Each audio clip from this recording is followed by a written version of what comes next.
koleksi ratusan naskah kuno Minangkabau yang dikumpulkan para peneliti dari Universitas Andalas memiliki penyimpanan baru, yaitu Minangkabau Corner. Tempat ini berada di lantai 3 Gedung Perpustakaan Universitas Andalas. Minangkabau Corner kelak akan dikembangkan menjadi pusat pengkajian dan pengembangan kebudayaan Minangkabau.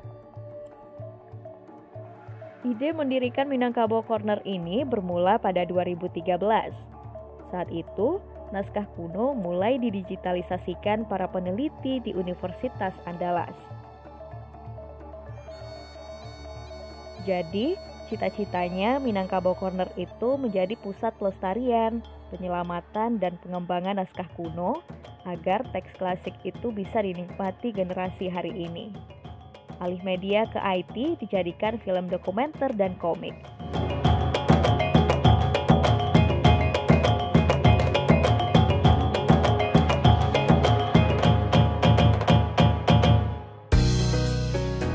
Naskah kuno di Minangkabau Corner sudah dalam bentuk digital. Meski demikian, di tempat ini tersimpan pula 70 naskah kuno asli yang dibeli para peneliti dari masyarakat menggunakan iuran. Pramono dan peneliti di Universitas Andalas mulai meneliti dan menelusuri jejak-jejak naskah kuno sejak 2004.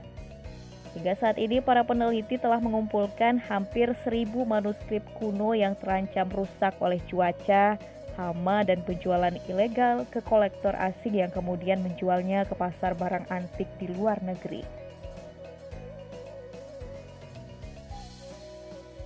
Naskah kuno dengan aksara Arab Melayu itu tidak melulu berisi tentang agama Islam, tetapi juga tentang sejarah lokal, karya sastra, dan pengobatan tradisional yang ditulis pada awal abad ke-18 hingga awal abad ke-20.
Nah, pemirsa, saat ini saya sudah bersama dengan Pak Pramono. Apa kabar Bapak? Alhamdulillah baik. Disapa pemirsanya Bapak. Selamat siang pemirsa. Kita sekarang ada di mana nih Pak? Seperti di belakang saya ada banyak foto ini. Ya, kita sekarang sedang berada di Galeri Minangkabau Corner Universitas Andalas. Nah, Bapak berbicara sedikit tentang naskah kuno. Nah, Bapak juga sudah pegang naskah kuno. Benar. Kan tidak banyak orang yang mengetahui apa sih naskah kuno dan apa perbedaannya dengan naskah pada umumnya. Ya, kita kan selalu dikacaukan dengan naskah pidato, naskah akademik, macam-macam. Di dalam dunia filologi atau ilmu filologi, naskah itu disebut juga dengan manuskrip. Manu itu tangan, skrip itu tulisan. Jadi segala sesuatu karya tulisan masa lampau yang merekam kebudayaan masa lampau. Jadi seperti ini adalah tulisan tangan, manu, skrip, tulisan tangan yang ditulis dengan aksara masa lampau dan merekam tentang kebudayaan masa lampau. Begitu, Mia. Nah, kalau dari teknik pembuatannya sendiri, apa yang membedakan antara naskah kuno ini dengan naskah-naskah yang ada sekarang? Ya. Apakah itu dari bahannya atau tulisannya sendiri? Ya, naskah itu biasanya kita sebut naskah itu karena kalau menurut undang-undang itu kan umurnya sudah 50 tahun. Oke. Tetapi sebetulnya tidak hanya berbatas tahun. Ini kira-kira pada abad ke-18. Naskah ini kita bisa tandai dengan jenis kertasnya. Karena kalau kertas Eropa pada awal abad ke-18 sampai 19 itu dia punya watermark seperti uang. Dia ada kalau kita lihat, mohon maaf, mau dibantu ya. Okay. Kita lihat ada watermarknya. Kalau kita terawang di ini ada watermarknya. Iya. Ini menandakan perusahaan apa yang membuat kertasnya dan tahun berapa. Oh, jadi ya, ada bedanya juga ada. Kita terawang di ini misalnya, nampak Mbak Mia ya? Iya, ya. Ada ini namanya Pro Patria, cap kertas yang menandakan bahwa kertas ini dibuat oleh perusahaan di Eropa pada tahun berapa dan masuk ke Indonesia dipergunakan untuk menyalin atau menulis pemikiran-pemikiran intelektual pada waktu itu. Oke. Dan ini biasanya dengan saga ya, dengan saga ditulis satu persatu gitu ya. Ya. Kita boleh tahu lagi Pak, saga ini apa? Ya, sejenis tulisan yang kalau kita lihat di film-film lama itu ya, dengan batang saga. Sejenis tumbuhan apa itu? Hijau, semacam hijau gitu ya, dan dituliskan untuk menulis tulisan-tulisan ini, dan nanti kalau sudah kering saganya dicelupkan lagi di tinta. Ini tintanya tinta khusus ataukah memang tinta yang sama pada umumnya? Hampir beberapa etnis di Nusantara punya kearifan atau pengetahuan lokal berkenaan dengan cara pembuatan tinta. Misalnya di Minangkabau, masyarakat masa lampau itu punya teknologi pembuatan tinta dari getah kayu jua namanya, sejenis batang pohon yang dari getah itu dibuat tinta. Tapi ada masyarakat umum yang lain, misalnya di beberapa tempat daerah Melayu di Nusantara ini menggunakan ada yang hitam-hitam di dapur, yang menggantung di dapur, itu dikumpulkan, diberi jeruk nipis dan segala macam, itu yang dijadikan tinta. Oke, untuk di Sumatera Barat tersendiri, Bapak, naskah kuno ini dipergunakan atau difungsikan untuk apa? Minangkabau kan pernah dikenal sebagai daerah industri otak. Sebagai wilayah yang dikenal sebagai daerah industri otak, indikatornya jelas dong. Indikatornya adalah tradisi intelektual yang pernah hidup di daerah tersebut. Apa tanda atau bukti bahwa pernah ada tradisi intelektual di Minangkabau? Dengan banyak ditemukan manuskrip atau naskah kuno. Jadi naskah-naskah ini adalah hasil karya intelektual ulama-ulama pada masa lampau atau intelektual-intelektual pada masa lampau ketika mesin cetak belum ditemukan. Jadi ketika mesin cetak itu belum ditemukan, mereka menulis dengan cara menulis tangan, dan itu menjadi karya intelektual pada masa itu.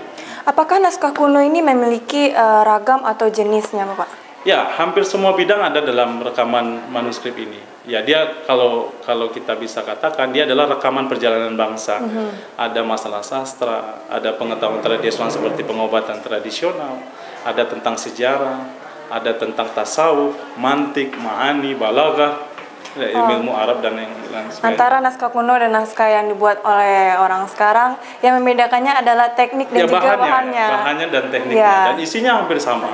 Kalau sekarang kita mengenal universitas, maka dulu orang Minangkabau sudah mengenal surau. Di surau itu misalnya ada spesialisasi. Kalau ingin belajar fikih ke Surau Paseban, kalau ingin belajar tasawuf di Surau Padang Gantiang, kalau ingin belajar ilmu bahasa Arab, surau di mana begitu. Sudah ada pembagian keahliannya sudah ada. Sangat menarik ya pemirsa, namun jangan kemana-mana dulu karena kita akan kembali lagi setelah jeda berikut ini. Tetap di Dialog Tokoh. Pak, gitu jangan sambil jalan-jalan lihat-lihat.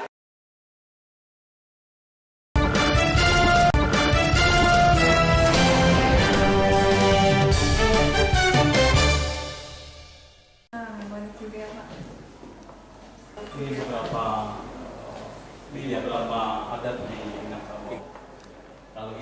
Kalau ini ritual adatnya, maka semuanya sebetulnya terekam dalam naskah kegiatan-kegiatan ini pada masa lalu. Terlihat ramai dengan memakai baju hitam-hitam.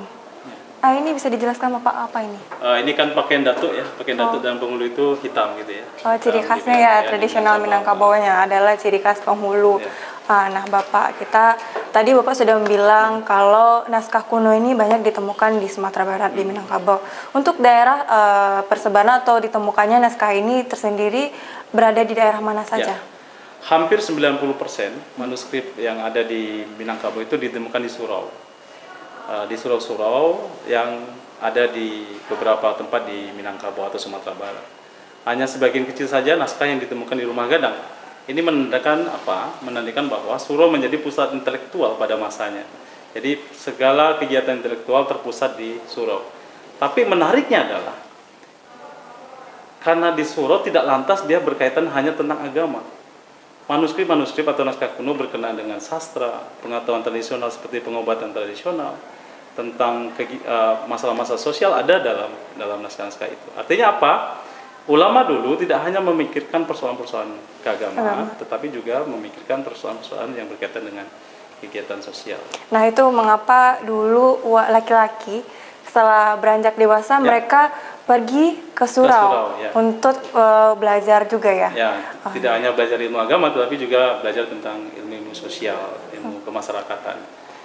Dan semua yang pernah terjadi pada masa itu bisa kita pelajari melalui manuskrip, karena semuanya terekam dalam manuskrip atau naskah kuno tadi. Untuk tradisi Minangkabau sendiri seperti yang kita lihat di belakang ini, apakah juga ada dituliskan di dalam naskah kuno? Oh ya, pastinya. Karena naskah ini adalah rekaman perjalanan bangsa, suatu bangsa. Kalau naskah Minangkabau berarti rekaman terhadap perjalanan bangsa Minangkabau. Dari semua naskah yang ditemukan, mayoritas naskah yang ditemukan itu bercerita tentang apa, Pak? Islam. Tentang Islam. Nah, ini menandakan bahwa dinamika Islam dan kultur kebudayaan Minangkabau itu sangat mesra sekali, sehingga ramai atau banyak manuskrip kita temukan yang bergenre unsur keislaman. Tapi ini menarik bagaimana pertemuan antara adat dan kebudayaan Minangkabau dengan Islam yang ada dari luar masuk ke Minangkabau disambut baik, dan bagaimana kecerdasan ulama-ulama terdahulu mempribumisasikan ajaran Islam itu yang disesuaikan dengan konteks masyarakat Minangkabau. Wow. Misalnya ulama Minangkabau banyak menulis syair untuk mengajarkan unsur tasawuf dalam Islam, untuk mengajarkan fikih dalam Islam, untuk mengajarkan pelajaran adab misalnya, itu dibuat dalam bentuk syair, dan itu didendangkan biasanya pada masanya. Tapi sekarang kan tidak ada lagi tradisi pendendangan syair itu.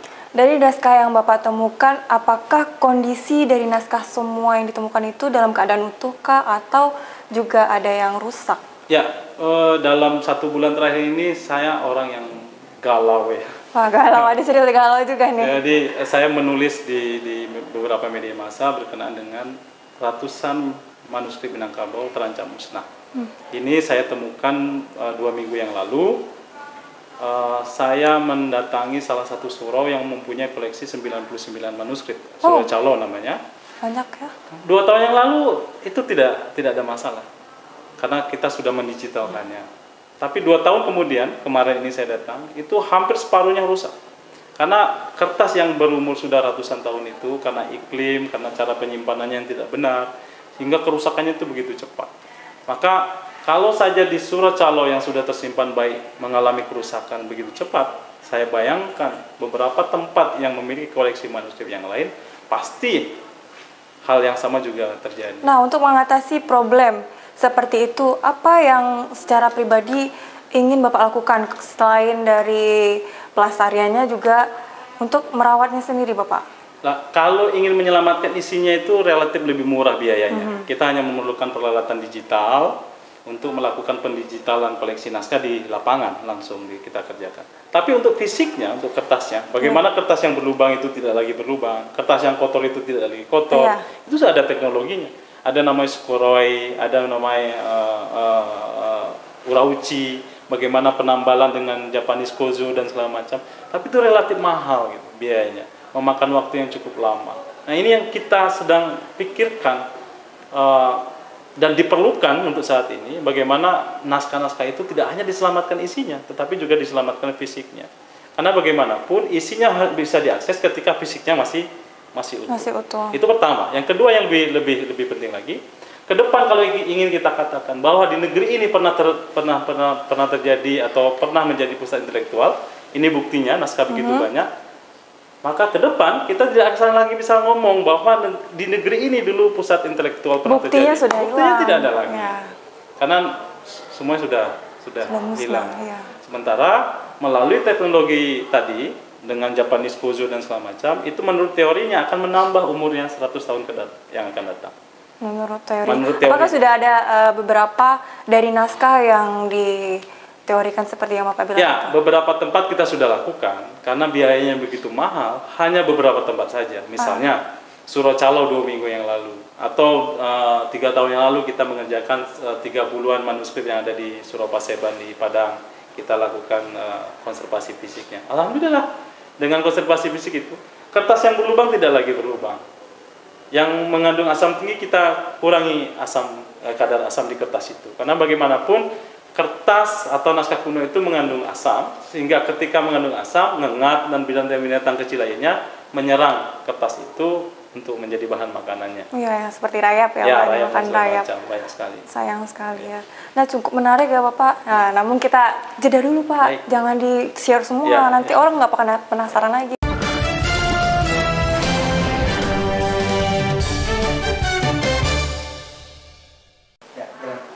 Kalau tidak Islamnya, berarti Sumatera Barat ya perempuan ya. Karena Sumatera Barat, Minangkabau terkenal sebagai kebudayaan yang matrilineal. Iya, garis keturunan yang ditarik dari ibu. Ya. Nah, Bapak, tadi naskah kuno yang sudah direvitalisasi, yang keadaannya sudah tidak utuh, yang berlobang jadi tidak berlobang. Nah, itu yang sudah diperbaiki, kita menemukan apakah naskah tersebut tidak ditarik untuk menjadi aset negara, apa dibiarkan saja di tempat ditemukan? Ya, menurut undang-undang, misalnya Undang-Undang Nomor 5 Tahun 2007 kalau tidak salah, Undang-Undang Perpustakaan, perpustakaan itu wajib sebetulnya melakukan pelestarian, penyelamatan dan pengembangan naskah kuno yang di mana berada naskah kuno itu. Tetapi lantas tidak begitu saja mudah kita mengambil naskah itu menjadi koleksi negara. Ya. Karena bagaimanapun naskah yang di masyarakat itu adalah hasil kenangan kebudayaannya.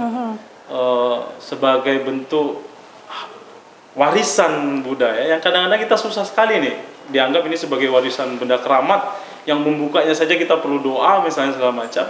Nah, banyak karakter masyarakat yang juga ini menjadi penghambat untuk melakukan pelestarian. Ada menarik ini dari yang Bapak bilang. Untuk membukanya ada doa. Apakah ada prosedural seperti itu juga? Ya, kalau di Minangkabau tidak sampai sebegitu misalnya. Kalau teman-teman saya misalnya pelaku penyelamatan manuskrip yang ada di Kerinci misalnya, itu butuh biaya besar sekali untuk menurunkan naskah di Kerinci. Kalau di Minangkabau kita hanya hadapi beberapa koleksi yang sedikit lama kita bisa baru membuka aksesnya. Perlu pendekatan yang begitu lama, memberi pengertian bahwa naskah ini harus diselamatkan.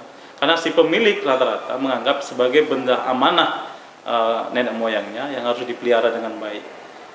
Tetapi pemilik tidak paham bahwa ketika itu naskah disimpan dengan cara yang tidak benar, maka naskah itu akan rusak. Misalnya, kami memberi pendekatan untuk Surocalo itu 2 tahun. Akhirnya Surocalo memberikan akses kepada kami. Ketika kami buka, apa yang terjadi? Naskah itu hancur.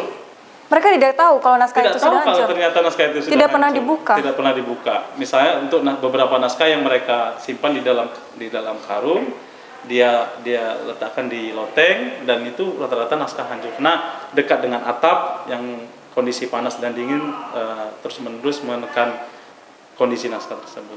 Oke, sangat disayangkan sekali ya Bapak untuk penyimpanan begitu tidak terawat sepertinya naskahnya, dan juga mereka untuk kita dekati membutuhkan pendekatan cukup lama, 2 tahun. 2 tahun, betul. Untuk dari Bapaknya, pelestarian, penyelamatan dan pengembangannya itu seperti apa Pak? Nah, saya berkeyakinan begini Mbak Mia.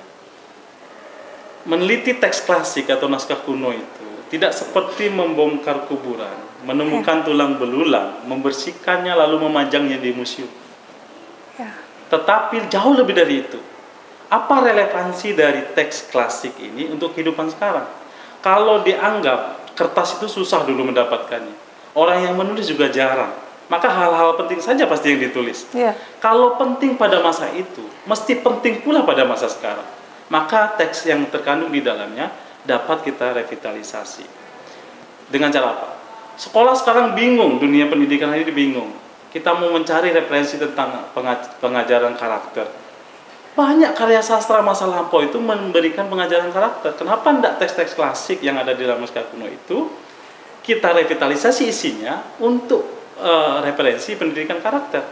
Begitu banyak syair, begitu banyak hikayat, begitu banyak karya-karya sastra yang bisa untuk direvitalisasi. Nah, Bapak, jika masyarakat kita ingin mengetahui apa saja isi dari naskah kuno, ini kan kalau kita bisa lihat tulisannya kan bukan bahasa Indonesia. Betul. Kita juga tidak mengerti.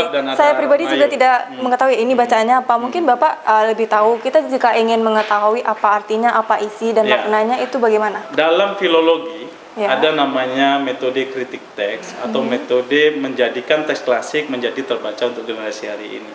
Maka memilih beberapa teks untuk direlevasikannya untuk kehidupan sekarang itu kerja filolog sebetulnya.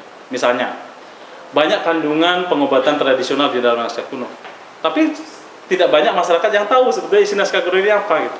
Nah, dikerjakan berdasarkan pendekatan dan metode penelitian filologi, baru dijadikan teks yang terbaca untuk generasi hari ini. Baru masyarakat umum tahu sebetulnya apa isi naskah tersebut. Ternyata tidak hanya sebatas itu saja, Mbak ya.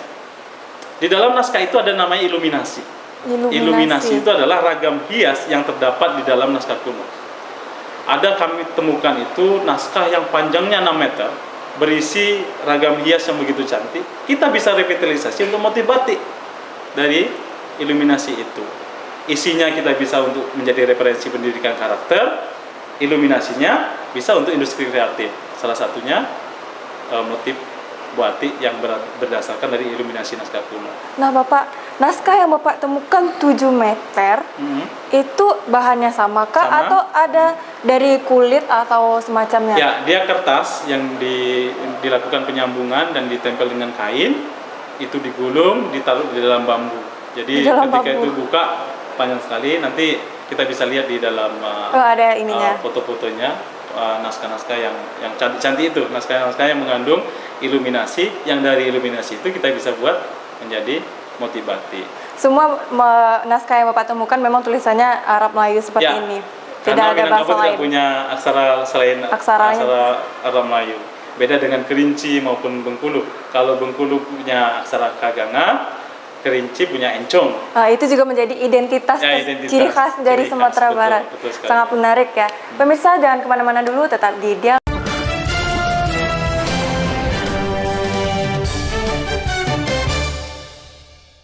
Masih di Bincang Tokoh. Nah, Bapak, naskah kuno yang kita temukan itu untuk pelestarian, pengembangan, dan penyelamatannya pihak-pihak mana saja yang terlibat? Ya, kalau kita mau berangkat dari undang-undang, otomatis Badan Perpustakaan atau Perpustakaan Nasional Republik Indonesia, di bawahnya ada perpustakaan di provinsi. Tapi saya kira ini kan tanggung jawab bersama, terhadap karya intelektual bangsa yang merekam kebudayaan masa lampau. Maka kalau naskah di Minangkabau, ada beberapa lembaga yang sudah terlibat. Misalnya Minangkabau Corner Universitas Andalas, ini timnya dari Fakultas Ilmu Budaya Universitas Andalas, dan ini didukung oleh Badan Perpustakaan dan Kearsipan Sumatera Barat. Tapi kan ini tidak cukup, Mbak Nia. Diperlukan memang kesungguhan baik dari nasional maupun daerah untuk penyelamatannya. Karena yang membuat dia tidak cukup untuk dalam penyelamatan, pengembangan, dan juga pelestarian lembaga ini dari pihak-pihak yang Bapak sebutkan itu, mengapa tidak cukup? Apa ini yang menjadi masalah? Kendalanya selalu sama ya, kendalanya kan lagu nasyid ya, dana ya dana gitu. Satu itu, yang kedua, ini pekerjaan yang susah sekali kita memberi untuk meyakinkan kepada pelaku kebijakan. sebuah kegiatan yang tidak berdampak langsung terhadap APBD dan APBN. Ini persoalannya. Naskah kuno tidak langsung berdampak terhadap APBD dan APBN. Tapi jangan lupa, ini adalah aset bangsa. Ini merupakan identitas kebangsaan. Kalau tidak bisa diselamatkan dan dia akan musnah, maka ke depan ngomong apapun kita kepada generasi yang akan datang, mereka tak akan percaya. Buktinya itu tidak ada lagi. Bagaimana misalnya masyarakat Jepang, masyarakat yang negara maju, mereka menyimpan naskah kunonya begitu baik dengan kondisi suhu 16 derajat terus menerus. Ada tenaga ahlinya khusus menjaga dan merawatnya. Nah, kita naskah sudah ada di lapangan. Nggak tahu kita mulai dari mana. Yang selalu di masalahkan adalah pendanaan untuk mengerjakannya. Karena biayanya cukup besar, tapi dampak langsungnya kan tidak nampak. Dampaknya itu 10, ada investasi dia kan, investasi. Jangka panjang. Investasi identitas, investasi intelektual dan segala macam. Nah, untuk selama ini, untuk penyelamatan ini Bapak, apakah tidak ada pihak-pihak dari luar? Itu kan tadi yang menjadi kendala adalah dana. Apakah tidak ada begitu pihak-pihak luar yang menjadi investor? Kalau investor itu sifatnya kan lebih ke ekonominya. Ini memang ada beberapa lembaga yang memberikan bantuan, terutama untuk pendigitalan isinya. Penyelamatan isi baru, bukan fisiknya. Misalnya British Library, mereka punya program EAP, Endangered Arsip Program. Jadi arsip-arsip yang dianggap akan rusak itu diselamatkan melalui pendigitalan. Tetapi kalau pendigitalan itu yang diselamatkan kan baru isinya. Fisiknya bagaimana? Nah, ini yang fisik ini yang kita susah mencarikan partner kerja untuk solusi menyelesaikan penyelamatan fisik. Dan kita terus berlomba gitu. Minangkabau Corner terus berlomba dengan kerusakan naskah yang di lapangan. Sambil menunggu juga orang yang akan mau diajak kerjasama untuk mempedulikan naskah ini, sambil juga kita mengerjakan seberapa kita mampu saja. Ya, dengan menunggu waktu naskahnya juga semakin kesininya juga ada kemungkinan. Ya, contoh yang tadi 2 tahun yang lalu belum apa-apa. Ketika kita sudah datang, sudah banyak naskah yang rusak.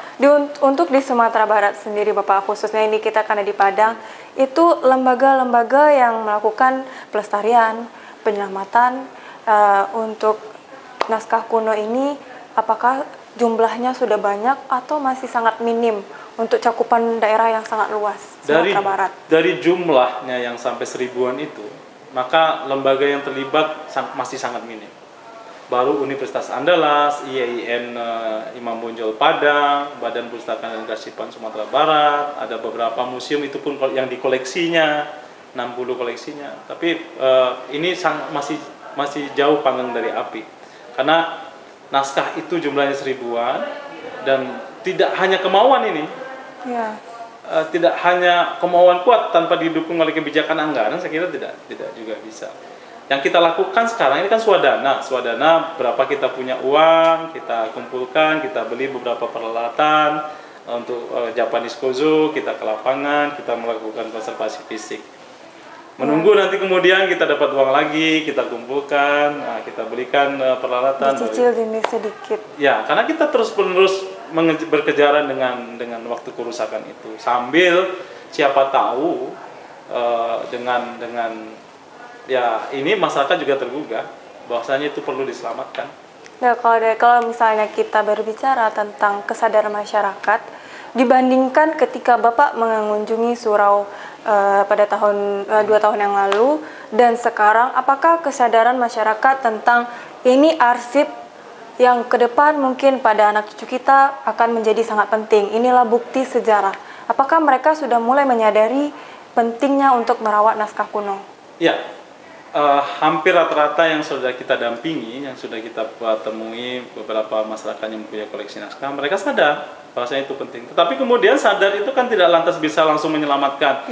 Mereka perlu lemari khusus, mereka perlu ruangan khusus untuk penyimpanannya. Yang baru kita lakukan, yang menemukan dari tumpukan di bawah kolong, misalnya kita bersihkan, baru kita masukkan ke box, itu yang baru kita lakukan. Untuk teknis penyimpanannya memang dimasukkan ke box proseduralnya seperti itu? Ada box kertas yang khusus 0% asid, ya, 0% asam, yang kita bisa dapatkan di beberapa negara. Kita bisa pesan boxnya itu, kita buat. Saya memimpikan ada semacam pihak swasta ya yang mau di box itu dibuat XXX peduli naskah kuno Indonesia gitu seperti ya. CSR. CSR gitu ya. Jadi mereka membelikan box 0% asid yang harganya relatif mahal 200 ribuan gitu ya. Terus sebelum dimasukkan ke box itu dilakukan urauci dulu. Yang kertas berlubangnya kita tutup, yang kotor kita bersihkan, yang masih mengandung asamnya tinggi kita rendahkan asamnya. Setelah itu masukkan ke box itu. Dengan begitu maka 100 atau seabad yang akan datang kita masih bisa menyelamatkan aset bangsa ini. Sambil menunggu teknologi yang lebih canggih, Mbak Nia. Oh, iya. Kalau ketemu teknologi yang lebih canggih lagi, maka yang tadi itu yang ditambal dengan urauci kita bisa buka lagi. Kita buka lagi kalau ada teknologi yang lebih baru. Ya, semoga seiring dengan perkembangan zaman harapan Bapak juga bisa tercapai ya untuk naskah kunonya bisa diarsipkan sedemikian rupa biar utuh gitu. Pemirsa jangan kemana-mana dulu karena setelah jeda iklan berikut ini kita akan kembali lagi tetap di Dialog Tokoh. Ya, Pak.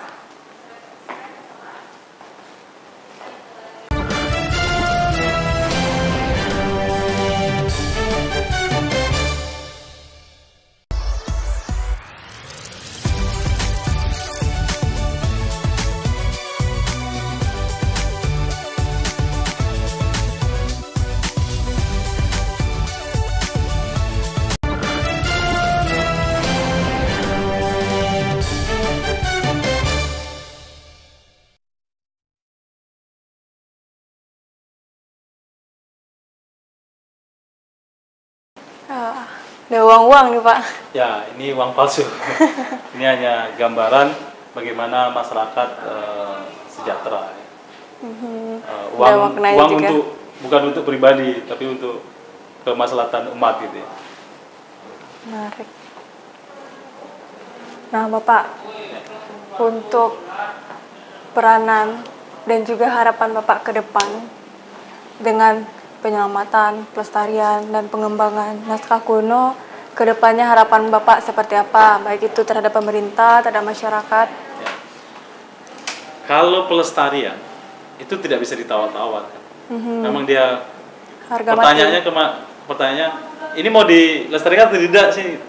Karena kita sudah tahu bahwasanya manfaatnya apa, kandungannya apa, mesti harus dilestarikan. Maka yang bertanggung jawab kemudian adalah pemilik naskahnya sendiri, pihak pemerintah pusat maupun daerah, dan perguruan tinggi. Penyelamatan juga demikian. Penyelamatan itu dengan kondisi yang sekarang, maka gerakan yang serta-merta harus dilakukan dua hal ini, pelestarian dan penyelamatan. Penyelamatan tidak hanya isinya, tapi juga fisiknya. Kalau pendigitalan itu kan hanya isinya, fisiknya belum. Nah ini yang paling terakhir, paling penting Mbak Nia. Apa itu? Pengembangan. Kalau naskah kuno itu tidak bermanfaat apapun untuk kondisi hari ini, ya nggak apa-apa, buang saja. Tetapi kan ini penting untuk kondisi hari ini. Ketika kita sudah kehilangan rujukan apapun berkaitan dengan pendidikan karakter, berkaitan dengan sumber lokal jenis dan segala macam, maka naskah kuno penting. Harus direlevansikan untuk sekarang. Maka dilakukan pengembangan. Isinya kita bisa kembangkan untuk kehidupan hari ini. Harus disesuaikan teksnya. Kalau dulu teksnya hikayat, bisa jadi sekarang dirubah menjadi alih media yang lain, komik ataupun cerita populer. Karena bagaimanapun Jepang berhasil menurunkan teks klasik menjadi video game misalnya. Ya. Nah kita kenapa tidak?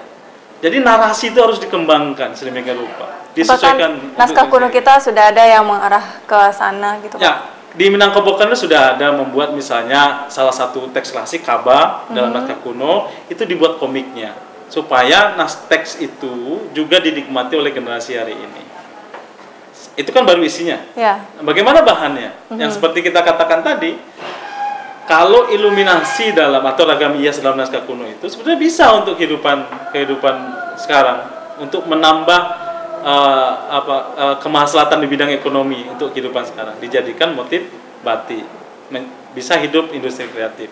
Jadi pengembangan ini kalau dia bisa dirasakan langsung oleh masyarakat hari ini, mudah-mudahan tergugah pula bapak-bapak pejabat yang semestinya mengurusi ini, bahwa naskah kuno juga bisa mendatangkan APBD dan APBN gitu. Yang selama ini dianggap naskah kuno tidak bersumbangsi terhadap APBD dengan APBN. Saya bayangkan kalau masyarakat Surau Calo yang punya 99 manuskrip, yang setiap tahun ribuan penziarah datang, kalau sudah ada pengembangan naskah kuno, suntingan naskahnya disunting, menjadi teks yang terbaca untuk Indonesia ini. Yang satu lagi motif batik berasal dari iluminasi naskah kunonya juga. Ribuan penziarah itu dapat oleh-oleh buat tangan dari Calo itu. Satu, buku yang bisa dia baca di rumah, menambah pengetahuan dan pendidikan karakter, dan oleh-oleh batik khas dari Calo itu. Itu yang Bapak sebut dengan pendapatan ke depannya yang belum bisa kita rasakan sekarang, mungkin beberapa waktu ke depan 5 atau 10 tahun jika kita lebih sigap ya Pak. Ya, dan itulah mimpi yang sekaligus kami terus lakukan. Jadi beberapa nanti kita bisa lihat beberapa hasil rekayasa iluminasi menjadi motif batik yang sampai sekarang belum kita implementasikan di lapangan. Jangan ditanya apa sebabnya, pasti laminasi tadi gitu. Dana. Oke. Sangat menarik Bapak. Terima kasih sudah meluangkan waktunya. Semoga harapan Bapak bisa tercapai dan juga naskah kuno kita bisa tetap dirasakan oleh anak cucu atau generasi selanjutnya. Mudah-mudahan. Demikian bincang-bincang saya bersama Pak Pramono. Saya Isnia Diza beserta kru yang bertugas pamit undur diri. Assalamualaikum warahmatullahi wabarakatuh.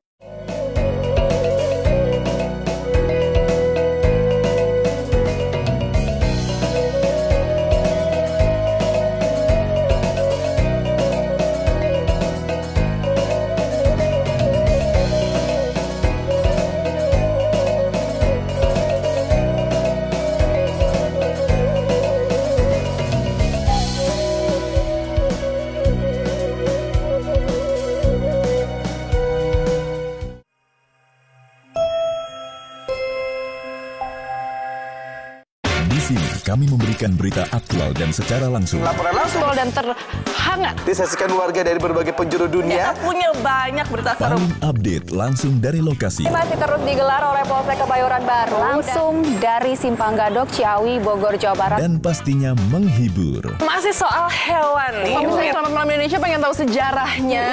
Boleh. Kenapa nyindennya nggak bawa-bawa ular? Selamat Malam Indonesia, Senin sampai Jumat jam 12 malam.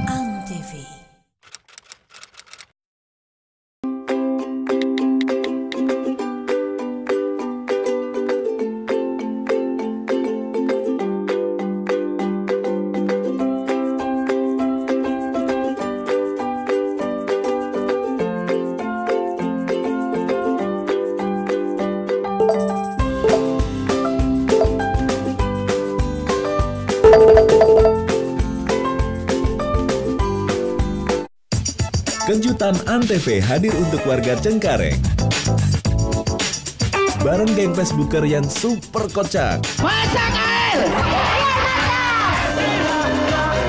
Bagi-bagi hadiah senilai jutaan rupiah. Foto. Buat ada yang nggak kuat, mamanya aja yang bawa. Dan ada cantik Antv buat para ibu. Antv keren. Nantikan kejutan Antv selanjutnya.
Football hari Minggu jam 6 pagi di Antv bersama saya, Randa.